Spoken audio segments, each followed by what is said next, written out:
Chapter 1. You call this an Onmyoji? Nighttime in Sumida Ward, Tokyo.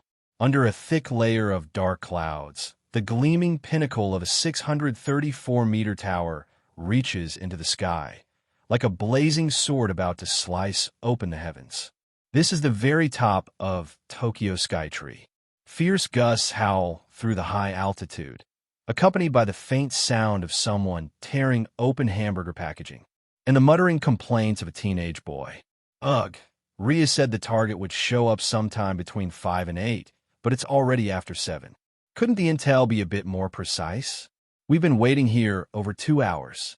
I'm starving, so whatever. I'm eating first. Taking a bite from the double cheeseburger he'd bought 2 hours ago at the shopping arcade below, the boy's dark eyes aren't focused on the bright Tokyo nightscape or its endless city lights. Instead, his gaze is locked on a distant, abandoned harbor, shrouded in darkness. He barely has time to savor the bite when his eyebrows twitch. It seems he's finally noticed something unusual in the far distance, and he lets out a small, annoyed click of his tongue. Speak of the devil. Couldn't they have let me finish my meal first? With that, he steps forward, merging with the wind. His figure vanishes into the night like a dark ink wash. Meanwhile, at the abandoned harbor, layers of waves crash against the pier. The black surface of the water reflects the distant, glowing Skytree. Bright headlights cut through the darkness. For black sedans cruise in staggered formation along the harbor road, swinging onto the shoreline. Traveling at about 40 miles per hour, they pull up to the dock and come to a stop. All the doors open at once, and the car lights flare. Under that bright but gentle illumination, 16 men in sunglasses and suits, looking very much like bodyguards, step out in unison. It has all the hallmarks of some shady underworld deal. Finally, you're here. Took you long enough. The rough-sounding voice that rings out doesn't come from any of the 16 men. It doesn't even come from the shore, but from the water. By the glow of those 4 sedans' headlights, one can just make out a small, powered-off speedboat floating quietly near the dock. Inside, a burly man, easily over 6.5 feet tall, with a wild beard and corded muscles, lounges on his back, legs crossed, arms folded behind his head. A locked briefcase beneath him serves as a makeshift pillow. He only opens his eyes when he hears the footsteps of the men disembarking. A pair of almond-shaped, emerald green irises gleam in the light. He wastes no words. The wolf-eyed man flips upright in one fluid motion, grabs the briefcase, and steps ashore to face the group of suited bodyguards. He sets the briefcase down at their feet. The dull thud of metal against concrete makes the nearby bodyguards instinctively flinch half a step back. This is what you wanted. I brought it. Where's my payment? Here it is. After a brief silence, one of the suited men summons the courage to step forward. He sets his own briefcase on the car's hood and pushes it toward the wolf-eyed man. The wolf-eyed man doesn't say much.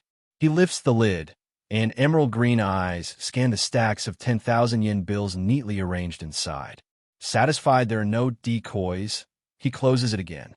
Then he slides the briefcase he brought onto the hood in exchange. All right, that settles our deal. Ciao, you came all this way. And you're leaving already? Before the wolf-eyed man can finish, a slight sound of footsteps comes from behind the bodyguards, somewhere between the dockside warehouses. Along with it, a young voice calls out, muffled by food, tinged with a Kyoto accent. Who's there? Identify yourself. As though struck by sudden thunder, all 16 men, who mere moments ago had been fixated on the wolf-eyed man, spin around, guns already drawn. Flashlights mounted beneath each barrel flare to life like stage spotlights, illuminating the newcomer. The voice belongs to a boy of about 17 or 18. He's tall, but not lanky, dressed casually, as if he just finished a workout. He's still holding half a burger, and his cheeks are puffed slightly with unswallowed food. Boke Kikane, current acting Onmyoji of the Kyoto-based Kikane clan, dedicated to serving high-net-worth clients, undertaking all manner of exorcism and purification work. My personal phone number is 185. Sorry, force a habit. Ignore the rest. He rattles off his ad pitch as though he's reciting from a script, with all the enthusiasm of someone forced into it. Then he takes another bite of his burger, raises the remaining half, still partly wrapped in paper, and waves it nonchalantly. All right, back to business. Any actual human here can leave, but you'll be leaving the goods behind. And you, yes, you over there with those wolf eyes, you stray devil, you're coming with me. Oh, and bring along both of those briefcases, too. I'm in the middle of dinner and don't have free hands. If you cooperate, Rias might consider sending you back to the underworld more gently. Next time you want to come up to the human world, please register properly at the demon district first. Thank you. He sounds utterly arrogant. With just a few words, the two briefcases apparently belong to him now. Of course, real life isn't some over-the-top power fantasy where everyone bows to an intimidating main character. If these men were so easily cowed, they wouldn't be criminals. Stray devil. One of the bodyguards frowns. MHM. Boke Keycane shrugs, eyes flicking past them toward the wolf-eyed man, who stands out like a high school athlete among a crowd of grade schoolers. Come on, you don't honestly think those eyes belong to a normal human? Let's make this quick and painless, okay? Otherwise, it's not a negotiation, it's a threat. And that's more than these bodyguards can tolerate. They know how brutal their employer is. If they fail to deliver the goods intact, there's only one fate that awaits them.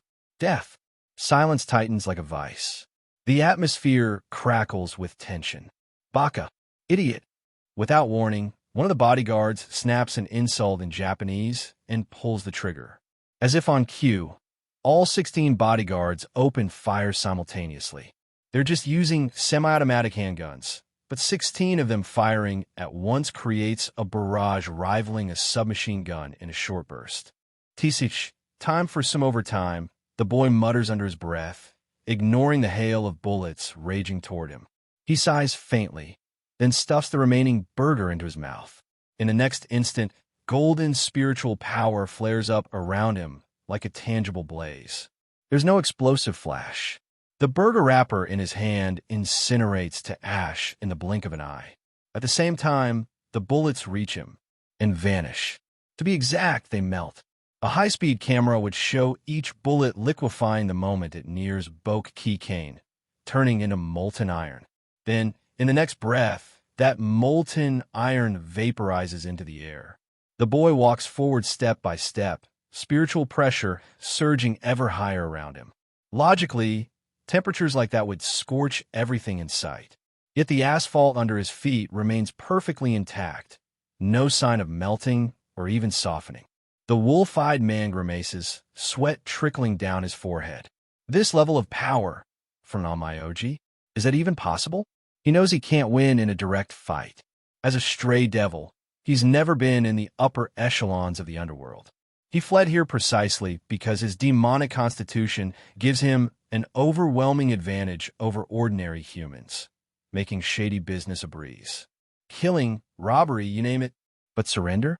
Absolutely not. If the devils send him back to the underworld, he'll be stuck under the thumb of some other demon lord, eking out a life of servitude.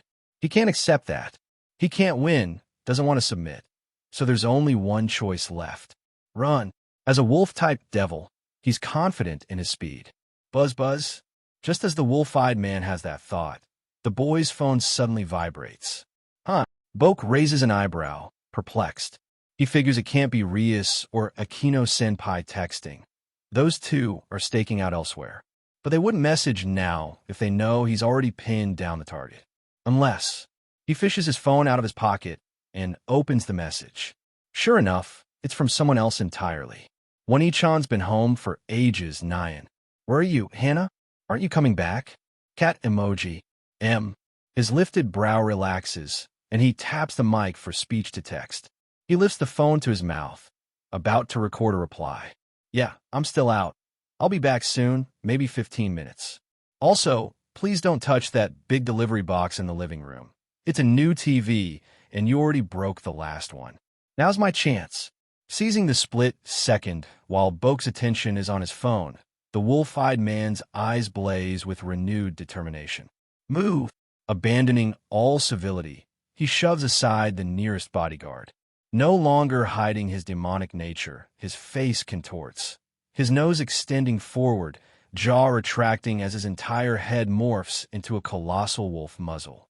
His body swells with muscle, ripping his clothes apart. Coarse black fur erupts across his skin, while razor-sharp claws burst from his fingertips and toes. In under half a second, the hulking man is gone, replaced by a 4-meter-tall werewolf. A savage curve of talons hooks the handle of the briefcase as he slams one foot onto the hood of the sedan. The roof crumples instantly beneath the crushing weight. Meanwhile, every muscle in his legs bulges as if about to tear through the skin. He's gathered enough power that even a single leap should let him clear the rooftops. And once he's sprinting, he's confident no mere human, no matter how much spiritual power he wields, can easily catch him. Or so he thinks, until his train of thought is severed by a single finger. A fiery, golden, spiritual, glowing gulfs that outstretched fingertip as it presses squarely against the werewolf's brow. The moment it touches, an overwhelming force slams down on him like a mountain, freezing him in place. He can't move a muscle. Is this kid even human? Above him, the boy's casual voice drifts down. Hey, Mutt, what exactly do you think you're doing? His words barely fall before a flood of golden spiritual power, thousands of times stronger than before, erupts at the dock. It shoots skyward, coalescing into a gigantic lotus of golden energy, towering like a mountain, then crashes down on the deserted harbor, illuminating all rivers. Chapter 2, A Catgirl at Home. The spiritual pressure outburst lasted only an instant, like a crack of lightning briefly tearing through the sky.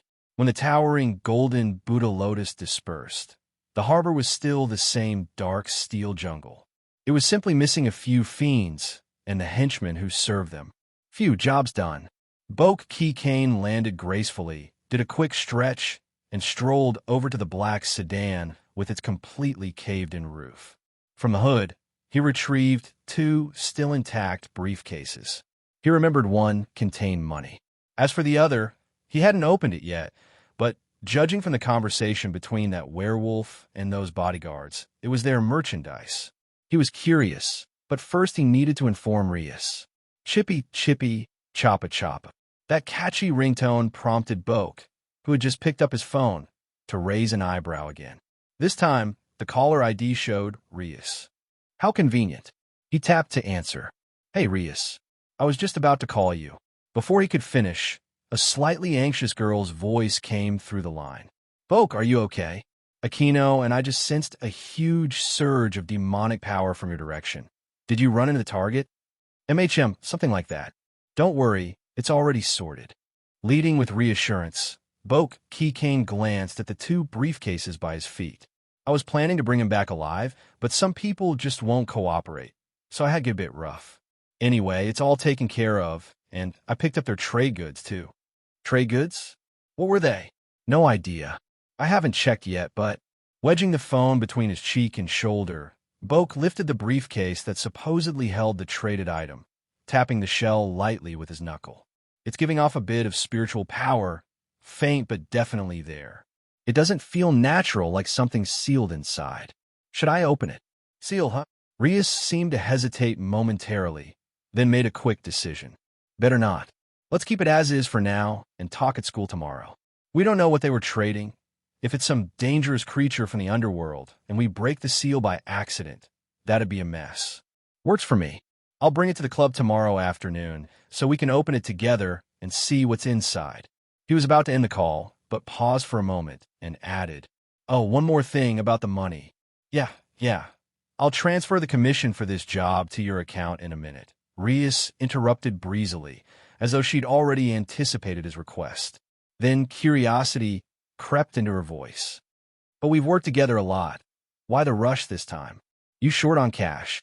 Well, he rubbed his forehead as he spoke.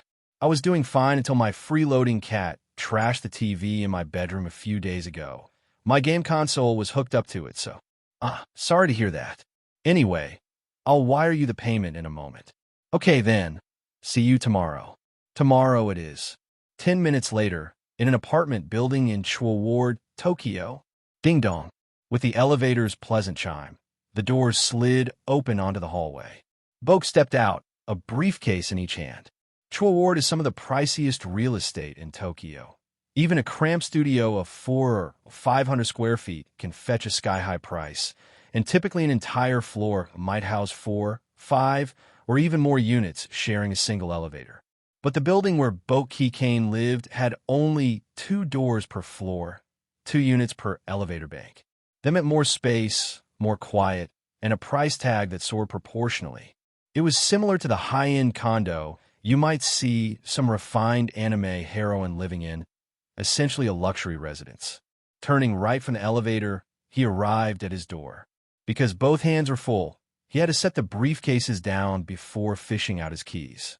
Just as Boke reached into his pocket, however, the security door, which had been firmly closed just a second ago, swung open from inside.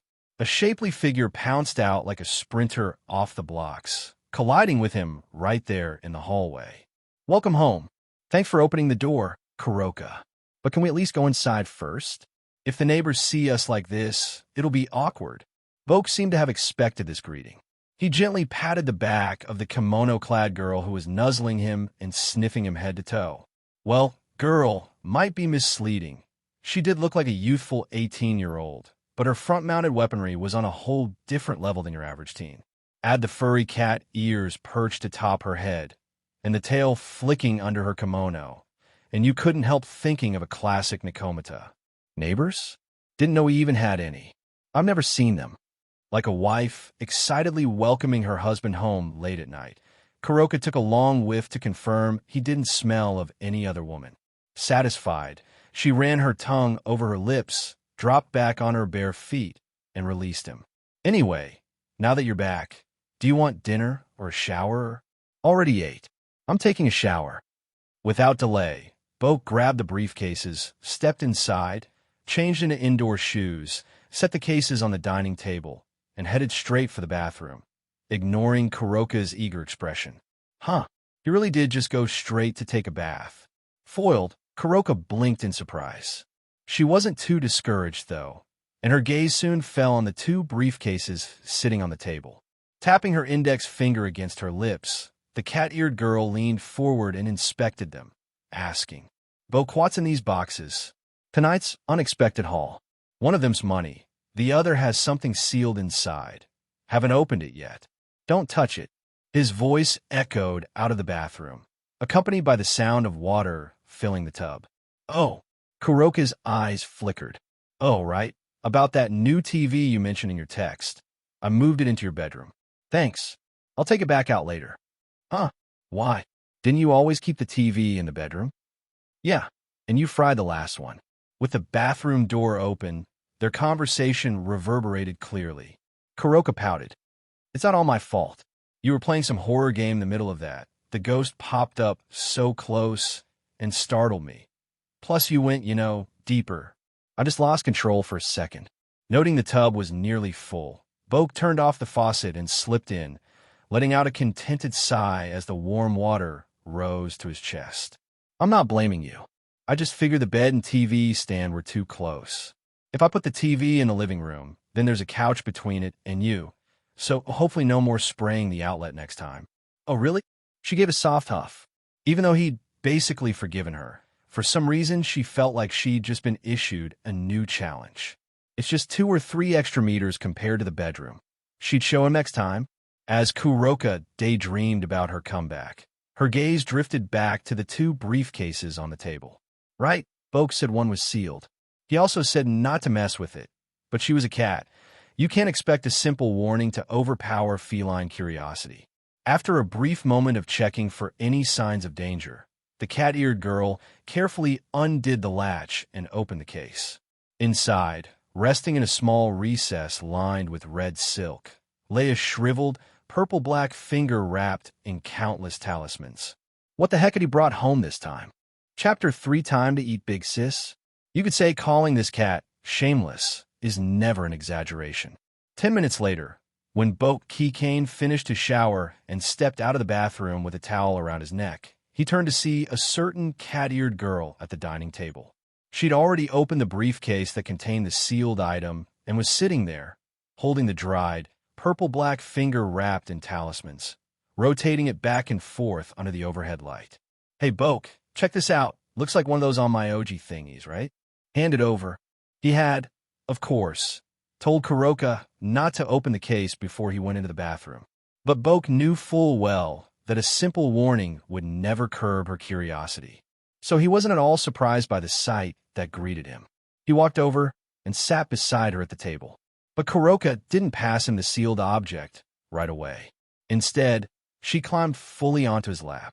Through the thin silk of her kimono, she could clearly sense his body heat, her nose picking up the faint, fresh scent of body wash and steam. It was like finding her favorite cozy nook. Kuroka smiled contentedly and, leaning her cheek against his chest, finally held out the sealed finger. "Here." Boke took the talisman-wrapped finger from her. After a quick glance, he shook his head. "It's not on my Oji related. This is jujitsu sorcerer work. Is there even a difference? Looks like a bunch of scribbles to me." Kuroka gestured at the tightly packed talismans on the finger. "That's exactly why it's from a jujitsu sorcerer. It's literally covered in scribbles." With his thumb and forefinger, Boke lifted one end of the talisman at the fingertip and gave it a slight tug, peeling the entire thing off in one continuous strip. No one would have guessed all those overlapping talismans were actually a single, absurdly long piece, like a roll of duct tape wrapped around a leaky pipe from end to end. He set the finger back on the table and stretched out the talisman to show Kuroka. "Now you see the difference?" "I'll be honest, nope. Come on, it's obvious. Look at all the repetitive content. That's how jujitsu sorcerers do it. We on Myoji never draw stuff out this long. We keep it neat and concise, just enough to get the job done. Feels like you get extra salty anytime jujitsu sorcerers come up." Kuroka blew a light breath against his cheek and poked his face. Boke shrugged. "Not salty, just stating facts. Most jujitsu sorcerers in the world awaken their powers on their own. No real lineage to speak of, fine. But imagine an average Joe suddenly gets superhuman abilities. It often warps their personality. Basically, they act like nouveau riche. Worse, because there's no established method to refine or simplify their techniques, they stay locked in that messy, primal form. They don't evolve. If I had to sum it up in one word, crude. And even the so-called big three families in the jiu-jitsu world aren't much better. First, look at the Zenin clan. Their signature is the 10 Shadows technique. They claim anyone who masters it automatically inherits leadership. Yet their current head never even inherited 10 Shadows to begin with. Then there's the Gojo clan, who rely on Limitless. But you can only use Limitless if you also have the family's unique Six Eyes trait. Apparently, about 30 years ago, a strongest sorcerer was born into the family with both Limitless and Six Eyes at once. Problem is, that kind of phenomenon only happens once every few centuries. Sure, they got lucky this time, but once that strongest eventually kicks the bucket, who knows if they'll survive until the next one is born. Finally, the Kamo clan, whose signature is blood manipulation. The barrier to entry isn't quite as high, so you can learn it without insane genetics, but you have to use your own blood as the medium. So everyone there's chronically anemic. When they fight, they might win, but it's always a case of hurting the enemy by 1,000 while also losing 800 themselves. But if you look at our Kikane clan, at that, Boke abruptly changed his tone, raising a fist and pointing his thumb back at himself with proud, passionate fervor. Our family's inherited technique, Heigun, is basically a portable ancestral shrine. The further along the family line goes, the more generations of past heads you can summon, and the stronger it becomes. That's real lineage, unlike those so-called big three that rely on random genetic lottery. Oh, Kuroka listened to this long rant, and then asked point-blank, "So, does that mean you can use this Heigun thing?" Boke fell silent for a moment, then nodded with forced confidence. "Sort of, yeah. It's not that complicated. My kid sister Yura is still in middle school, and she can already use it." "Huh, okay then. Well, if even Boke's little sister can do it, presumably he can too. Kuroka thought. Then her gaze wandered back to the purple-black finger on the table, now stripped of its talisman. So what do we do with it? The seal's already off. If we just leave it there, won't something dangerous pop out? In theory, you could just wrap it again. But this talisman's about to give out anyway. I'll just create a new seal. At that, faint spiritual power ignited at Boke's fingertips. He touched the side of the briefcase he'd brought back. In an instant, the energy etched intricate characters across the case's surface. These symbols shimmered like living things, weaving into a crisscrossed seal formation. That'll do. Then we can just toss the finger in and close the lid. But seriously, what is this thing? He scrunched his nose, leaning in to examine the finger again from various angles. Coming up blank, he grabbed his phone and snapped a photo. Then he opened a certain forum app. Kuroka peeked curiously. What's that forum? It's a paranormal board run by folks at the Tokyo Jiu-Jitsu High. Most users are jiu-jitsu sorcerers, plus a few supernatural hobbyists. I've on a few gigs off there before. Gigs? Kuroka blinked. Didn't you just trash-talk jiu-jitsu sorcerers as a bunch of nouveau riche? Money's money, he said smoothly, as he typed out a new thread. His thumbs tapped the screen while he added text to the photo. You'll never guess what I found night fishing. Then he attached the picture of the finger and hit post. That's it. Kuroka tilted her head at the post-successful +3 EXP message on screen. Boke locked his phone, picked up the finger, shut it in the now-sealed briefcase, and set it aside. With his hands free, he lightly smacked the cat girl's rear through her kimono. Of course. Not like I'm going to stay up all night waiting for replies. I'll check back in the morning. MMPH. Kuroka made a small sound, but didn't stand up as he'd expected. Instead, she deftly turned another 90 degrees in his lap, shifting from a sideways lean to a full, face-to-face embrace. She wound her arms around his neck, and her legs slid to either side beneath her kimono. Leaning in, she purred into his ear. Well, you've already had dinner, and you've taken a shower, so isn't it time to eat, your big sis? Chapter 4, Tokyo Jiu-Jitsu High. Beep, beep, beep, beep. Beep, beep, beep, beep. As that irritating alarm echoed through the bedroom, morning had already arrived the next day. Bright sunlight slipped through a gap in the curtains, striking the hardwood floor. Evidence of last night's escapades lay scattered around the room. A single black cat ear twitched upright beneath the covers on the bed. The comforter shifted slightly, and a drowsy, lazy voice drifted out. Ugh, so loud. What is that? It's my wake-up alarm. Lifting a corner of the blanket, Boke Kikane yawned and sat up. He ignored the cat-eared girl beside him, who was still half asleep and purring as she tried to coax him back into bed, and headed straight to the desk facing the window. There, he turned off the alarm clock, which had been going off nonstop on the far edge of the desktop. The instant the noise cut out, the dozing Kuroka finally blinked awake, though one cat ear still drooped. She lifted her head, hair in a tangle. You're off to that school again? Gotta say, this alarm clock is humanity's worst invention. Huh, she yawned. But I remember your old alarm clock sounded different.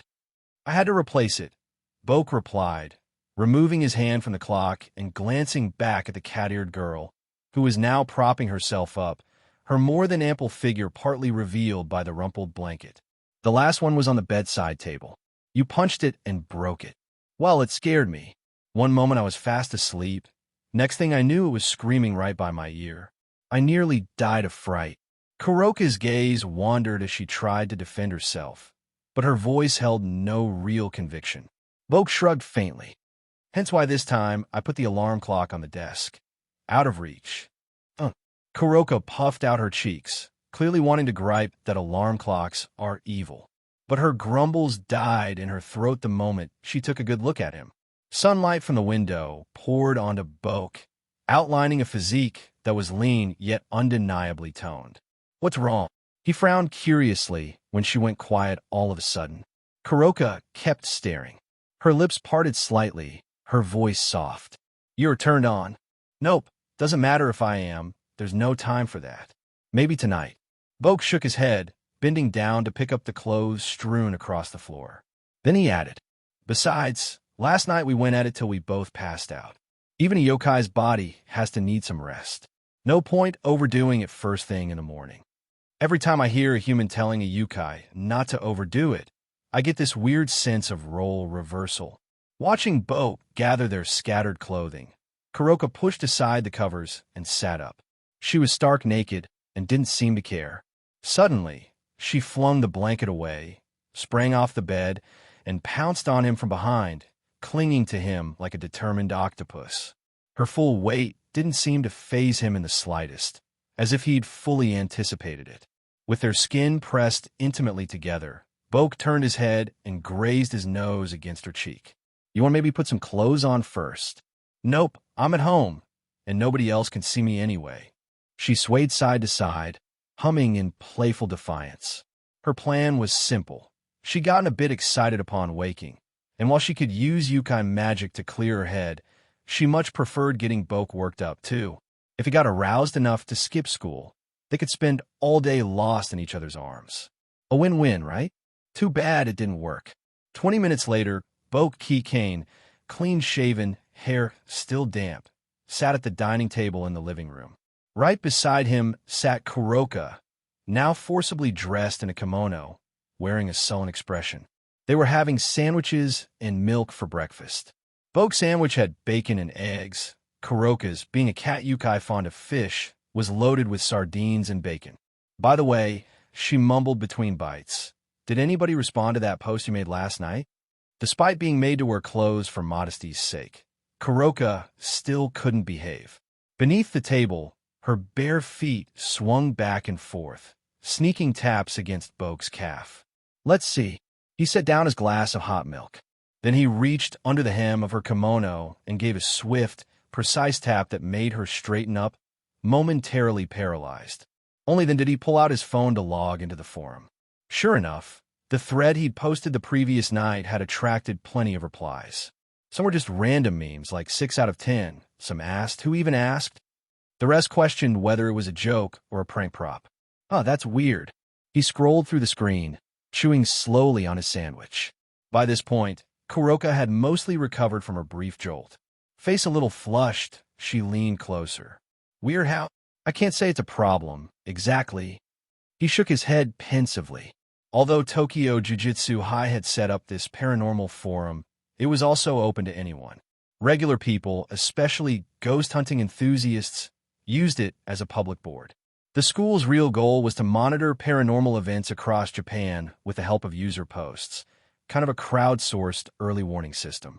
Even the Kikane clan, with centuries of Onmyoji knowledge, could only respond to incidents once they got a request, so the Jiu-Jitsu sorcerers had a similar limitation.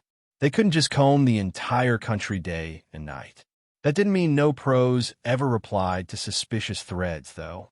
If something urgent came up, real Jiu-Jitsu sorcerers might reach out directly in the forum. But last night, Boke had posted about finding a finger wrapped in Jiu-Jitsu talismans, an obvious sorcerer's item, and not a single official had commented publicly. Unless, like a bolt of lightning, an idea flashed in his mind. He exited the thread and checked his private messages. Sure enough, there it was. One unread message, received 2 minutes after he posted. By then, he'd already been busy, tied up with Kuroka, so he hadn't noticed. The sender's ID was Tranquil Mind. The opener identified them right away. "Hello, I'm Seiko Busujima, a third year at Tokyo Jiu-Jitsu High. Based on your post, the item you found is a special grade sealed object belonging to Tokyo Jiu-Jitsu High. Extremely dangerous. As soon as you see this, please move away from the object and contact me immediately." The phrasing was polite yet urgent, and they'd included a phone number at the end. At first glance, it seemed fine, but something about it rubbed Boke the wrong way. Belonging to Jiu-Jitsu High. He's the one who confiscated it. How did it magically become their property? And as for extremely dangerous, he glanced at the briefcase from last night, sitting peacefully on the table. The seal he'd set up was working perfectly. Popping open the lid for a quick peek, he saw the finger resting exactly where it had been. Not even a twitch, like it was begging to be left alone. If it ever did try any funny business, he could squash it under one shot. Might as well show who's boss. So he typed a reply. Hi there, I'm Marcus Aurelius. And hit send. Chapter 5 Seiko Busujima. Tokyo Metropolitan Jiu-Jitsu High is located on the western outskirts of the city, nestled in a lightly developed woodland area. From a bird's-eye view, it hardly looks like a school. Rather, it more closely resembles a centuries-old temple compound. It's 7:25 in the morning. Warm spring sunlight pours over the wooden railing of the second-floor outdoor corridor in a traditional Buddhist temple building, illuminating a tall, purple-haired swordswoman dressed in the school's uniform. Gazing into the distance across campus, she lowers her phone with a soft sigh. Just then, footsteps approach from behind. Although she can guess the person's identity merely by footstep pattern, her swordswoman's instinct makes her turn anyway. She sees a black-haired boy with spiky hair, also wearing the Jiu-Jitsu High uniform, emerging from the interior hallway.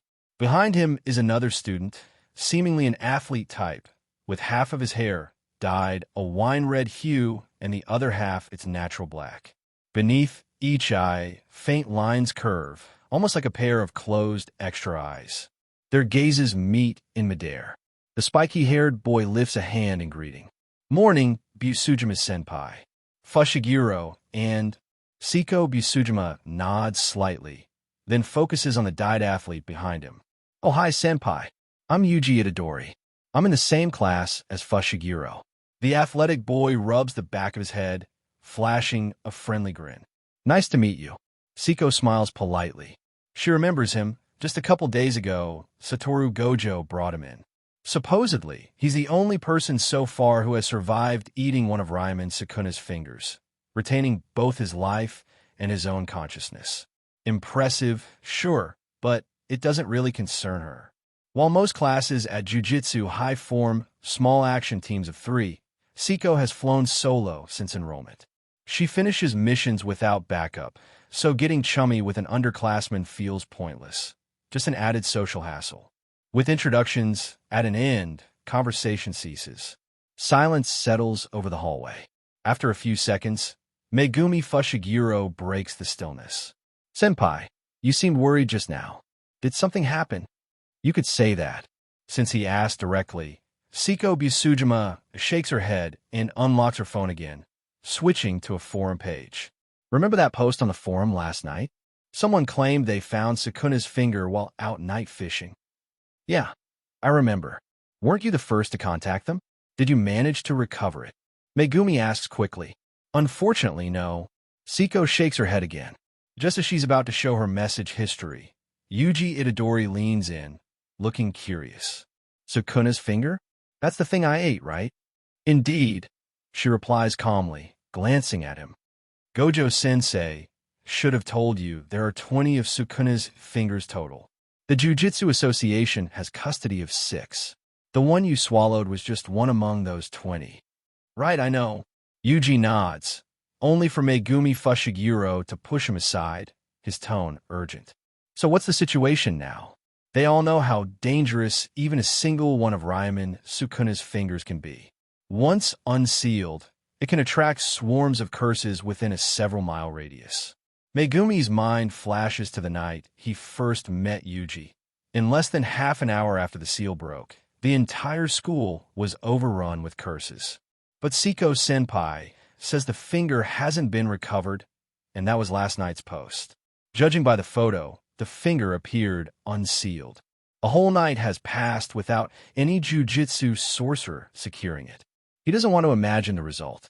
After all, if that finger lured in so many curses overnight, they'd be fighting one another in some twisted king of the hill, possibly creating something even more monstrous. And the unfortunate soul who made that post would likely be. They responded to me just before you two came out. Seiko's light remark brings Megumi back to reality. Wait, the poster replied, meaning they're alive? Take a look. The swordswoman pulls up her private messages and shows them to her underclassmen. Fushiguro leans in, holding his breath. The reply consists of just 7 characters. Hi there, I'm Marcus Aurelius. What the hell? Megumi's eye twitches. Judging by the timestamp, the sender is probably fine. But clearly, they aren't taking her message seriously at all. And that's the problem. Seiko sighs quietly. Usually, once it gets to this point, no matter what else we send, they won't listen. So I plan to report it directly to the principal. Whoa, whoa, whoa. What's all this talk about reporting to the principal? A casual, playful male voice cuts her off from a short distance away. They turn to see a tall young man with white hair and sunglasses. He's waving as he saunters down the corridor. Gojo-sensei. Yuji Itadori seems surprised, but quickly points at the phone in Seiko's hand. It's like this. Apparently someone posted on the school forum saying they found one of Sukuna's fingers last night. In an instant, Satoru Gojo, who had been strolling at a lazy pace, accelerates to triple speed, bounding over in a few strides.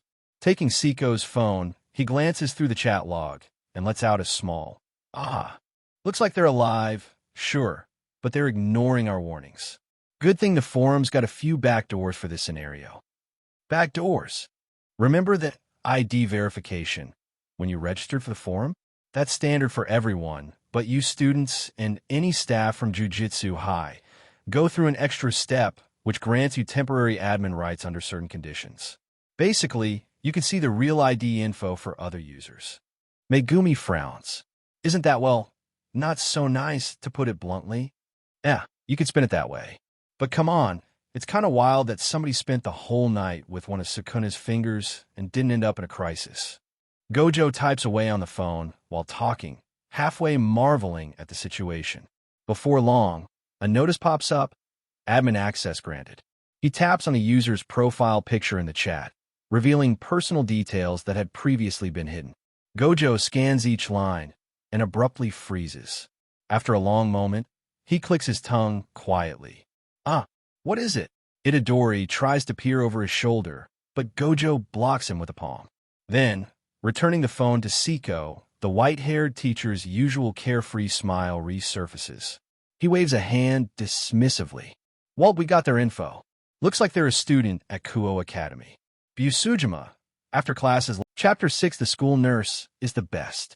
High school life in Japan isn't always the high-pressure grind some imagine. At least for most students who aren't aiming for top-tier universities like Tokyo University or hoping to go into politics or marry into a wealthy conglomerate. Merely completing the bare minimum academic requirements for graduation is enough. As for the rest of their time at school, they can spend it on club activities and so on. That applies to Boke Kikane as well. In fact, he chose Kuo Academy specifically for one of its clubs. So, after surviving a grueling morning of general education classes, it's finally afternoon. Time for club activities. Rying. The shrill yet delightful end-of-class bell blares through the classroom speakers. Right on cue, the teacher at the podium snaps her book shut, says, "That's it for this period," and heads out with her materials. The classroom atmosphere instantly relaxes. Students who had been laser-focused on the lecture loosen up. Some even smile, gathering up with friends from the same club to leave for their club rooms. After all, class is mandatory, but club activities are personal pursuits. Or, put less politely, heading out to have fun with your buddies. Ignoring the escalating commotion around him, Boke neatly packs up his books, then pulls the briefcase he'd brought this morning from his desk.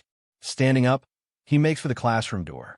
He only manages a few steps before someone appears in front of him, blocking his way. Judging by this look, Boke-kun, you're off to see the #1 beauty in our school. Ria-senpai, right? The speaker is a girl with braided brown hair and glasses. Hand on her hip, she leans in, scanning him from head to toe with a mischievous squint. I've got to say, considering you just transferred here a couple weeks ago, you've got some serious game. You're already closer to Ria-senpai than 99% of the girls in school, and probably 100% of the guys. Kiryu, Boke halts. I'm only heading to club activities, or you could call it work. There's definitely no date involved. Besides, Ria-senpai and I aren't the only ones there. Akino-senpai and Kaneko are too. How would anyone have a date in that situation? Oh, I see, I get it. Not a date. You're having a party, right? Kiryu Aika leans in even closer, her grin widening. She lowers her voice conspiratorially. On your first day here, I remember logging your measurements. That's quite the impressive size. So even if you had to satisfy Ria Senpai, Akino Senpai, and Kaneko-chan all at once, you could probably manage. Come on, Spill. Every time you head out to club activities, aren't you actually going all out in there with those girls? Yes. Expressionless, Boke answers bluntly. From childhood to now, he's rarely found himself at a complete loss for words. But this girl absolutely ranks among the few who achieve that. Usually, braided hair girls give off a prim, studious vibe. Kiryu Aika is the total opposite. Who else would greet a new classmate on day one by visually scanning his entire body data through his clothes? That includes natural stats and dimensions when aroused. That's how she treats new classmates, apparently. And she won't hesitate to talk about going all out in bed at the drop of a hat. A sweet, demure facade? Nah, that's just a front for a total pervert. Or maybe it's a streaker mask we're dealing with here. Call her an exhibitionist? Well, at least she's wearing some kind of cover. Call her a normal girl? She's practically only wearing a mask. Either way, it's chaos. Wow, so you admit it. Hearing Bogue's matter-of-fact yes, the bespectacled girl jumps back dramatically, both hands over her mouth as if about to shout the discovery of some unspeakable secret. Seeing she's about to launch into another rant, Bogue quickly flashes an internationally recognized gesture of goodwill, smoothly sidesteps around her, and heads for the door. But at that moment, a small stir ripples through the hallway near the staircase just outside the classroom. Since it's after-school club time, the corridor is filled with students heading to their respective activities. Bogue glances toward the disturbance, just in time to see the crowd parting. Emerging from between the students is a tall, shapely woman in a white lab coat with long black hair and glasses. Students of all genders pause to watch her pass with admiration. Her outfit, short skirt, black tights with garter straps, and heels, exudes a polished sophistication that somehow hints at a deeper, more sensual allure beneath her refined exterior. Oh, that's Hasegawa, our school nurse. She's basically the only teacher here who can rival Ria Senpai and Akino Senpai for the title of Kuo Academy's top beauty. Kiryu Aika casually offers this info. She then sneaks a mischievous glance at Boke, who's watching a nurse. A sly smile curls her lips as she gently elbows his side. You can't take your eyes off her, huh? Don't tell me you fell for Hasegawa-sensei at first sight. You're exaggerating. Sounds more like you're talking about some Elden Ring DLC pretty boy rather than our teacher. Oh ho, so you can be swept off your feet by a dainty trap from Elden Ring DLC? Would you just stop? As they banter, the source of the commotion approaches. It's like a gentle spring breeze drifting in, and Kiryu Aika abruptly falls silent. Boke looks up to find the graceful school nurse, who, only seconds ago, was a bit farther away, now standing beside him. She halts, gazing calmly in his direction. Those vivid green eyes, quite unlike those of most Japanese, reflect a face he knows all too well, his own. Kiryu Aika opens her mouth as though she wants to say something, but the words fail her. Just when the air feels like it might freeze over, the lovely nurse speaks. I've heard from your teachers that you often doze off in class these days. I was worried it might be some health problem, but you seem fine, so I'm relieved. Anyway, if you ever feel unwell, please come to the nurse's office. Oh, he's not sure why she's telling him this out of the blue, but it does sound like she's concerned. So Boke nods. Satisfied he hasn't rejected her concern, Hasegawa Chisato offers a polite, gentle smile. All right then, see you around. She continues on her way, footsteps echoing lightly behind her. By the time she's 10 or so meters down the hall, Kiryu Aika finally exhales, swallowing hard. I feel like Nurse Hasegawa might care about you a lot. Could be you go all out with her during those club time parties too? You're absolutely right. Boke's reply echoes from the opposite end of the corridor. He's already at the stairwell.